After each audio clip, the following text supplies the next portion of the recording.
Nous savons que notre cerveau fonctionne à 95% de manière inconsciente, avec un phénomène bien connu, l'habitude. Elle se forme avec la répétition et le temps. Autrement dit, plus une habitude sera ancrée dans notre vie, plus il sera difficile de s'en débarrasser, et ce qu'elle soit bonne ou mauvaise. Dans cette vidéo, on va voir comment se fixer une habitude. Cette vidéo va se décomposer en 3 parties. La première abordera les influences et les contraintes auxquelles nous sommes confrontés lorsque nous nous fixons une nouvelle habitude. La seconde partie s'intéressera aux 3 erreurs majeures que l'on fait lorsqu'on prend une nouvelle habitude. Enfin, la dernière partie sera consacrée à une analyse détaillée du cercle de l'habitude afin de comprendre comment se fixer une habitude. Bienvenue dans cette vidéo. Notre monde déborde d'informations, que ce soit par la publicité, les médias, les infos, la radio. Et donc, toutes ces informations nous submergent, nous perdent et nous influencent énormément dans nos prises de décision inconscientes ou conscientes. Il va falloir activer un filtre en accord avec votre nouvelle habitude. Je vais vous donner un exemple. Par exemple, si je prends l'habitude de manger plus sainement, alors je vais activer dans mon esprit lors d'une journée un filtre qui va analyser chacune des informations, du moins un maximum, et voir si elle m'influence en bien ou en mal vers ma nouvelle habitude. Typiquement, je vais faire attention aux publicités gourmandes, les associations d'idées avec les personnes. Vous allez pouvoir associer une nouvelle habitude à une personne. Encore faut-il que cette personne soit en accord avec votre nouvelle habitude. Il faut que cette personne, en fait, ait déjà l'habitude de votre nouvelle habitude. C'était pas clair, hein. On va la refaire. En fait, il faut que la personne avec qui vous avez associé votre nouvelle habitude ait déjà le comportement idéal que vous souhaitez avoir à long terme. En faisant cette association, vous allez vous donner des chances et des grands moyens de réussir à prendre cette nouvelle habitude. Enfin, la plus grande contrainte et peut-être la plus inconsciente, c'est votre environnement. Assurez-vous d'être dans de bonnes conditions pour pouvoir prendre votre nouvelle habitude.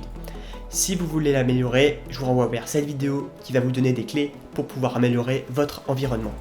Maintenant que nous sommes conscients des contraintes et des influences qui peuvent jouer lorsqu'on prend une nouvelle habitude, nous allons voir les 3 erreurs à ne surtout pas faire lorsqu'on prend une nouvelle habitude.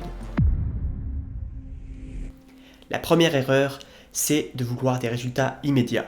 Une habitude peut être vue comme une plante, que l'on arrose chaque jour sur un temps donné.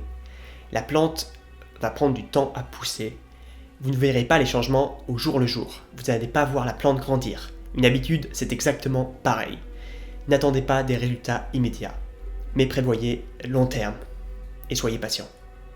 La deuxième erreur la plus fréquente, c'est de tout donner dès le début.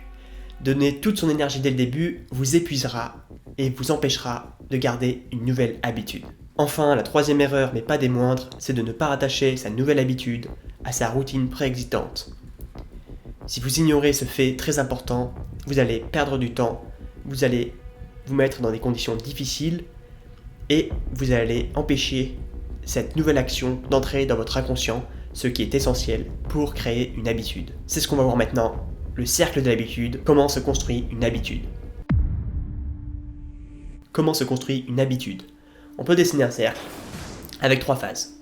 La première phase, c'est le déclenchement, le déclic. C'est ce qui va te donner envie de passer à l'action. Au départ, ce déclic n'existe pas. C'est uniquement par ta volonté que tu vas te mettre à faire une nouvelle action. Par exemple, je veux prendre l'habitude de lire tous les soirs 10 pages d'un livre. Au départ, le premier soir, je vais lire 10 pages, uniquement parce que j'en ai envie de ma propre volonté. Une fois que je vais être dans le flow, donc une fois que je serai en train de lire mes 10 pages le soir, je serai dans la seconde phase du cercle de l'habitude, l'action. Une fois dans l'action, facile, je n'ai qu'à faire la tâche pour implémenter ma nouvelle habitude. Enfin, la troisième phase, qu'on oublie souvent je pense, c'est la phase de la récompense. La phase où on a de la gratitude envers soi-même, une sorte de fierté, et cette phase est importante pour respecter ce fameux cercle. Puisqu'une fois que vous aurez fait votre première action qui va enclencher le processus d'une nouvelle prise d'habitude, vous allez devoir vous créer votre signal. Votre volonté ne suffira plus à vous mettre à l'action. Pour ce faire, il y a plusieurs moyens. Rattacher cette nouvelle habitude à une habitude préexistante. Par exemple, une fois que j'ai fini de me brosser les dents, c'est une habitude que j'ai, je vais lire 10 pages d'un livre. De cette manière, lorsque vous aurez fini de vous brosser les dents, ce sera alors le signal pour commencer votre nouvelle habitude qui est de lire 10 pages d'un livre, par exemple. Le déclenchement peut prendre plusieurs formes, ça peut être une heure, une personne ou encore une émotion. Une fois que ça c'est fait, vous avez fait la moitié du chemin puisque l'action est une fatalité quand vous avez la troisième phase qui est la récompense. Récompensez-vous lorsque vous avez effectué une action. C'est important pour plusieurs raisons. La première, ça va vous faire rendre compte que vous avez effectué une action. La seconde, ça va vous donner envie de faire l'action. Et la troisième, c'est que ça va entretenir tout simplement ce cercle, puisque vous aurez envie de refaire cette action. Ainsi, l'habitude est un outil très puissant, avec un potentiel juste infini. Sache qu'une habitude demande beaucoup de patience, donc laisse le temps à l'habitude de s'ancrer dans ta vie et d'accéder à ton inconscient. Tu verras qu'au départ, ça va te demander peut-être 80% d'énergie, mais au fur et à mesure que tu vas prendre l'habitude, tu vas dépenser de moins en moins d'énergie jusqu'à arriver à 20% lorsqu'une habitude est bien ancrée. En fait, ça sera de plus en plus facile avec le temps. Voilà, c'est tout pour moi pour cette vidéo. Je vous retrouve dans une prochaine vidéo la semaine prochaine. C'était Héroïque. En attendant, réalisez vos rêves. Ciao!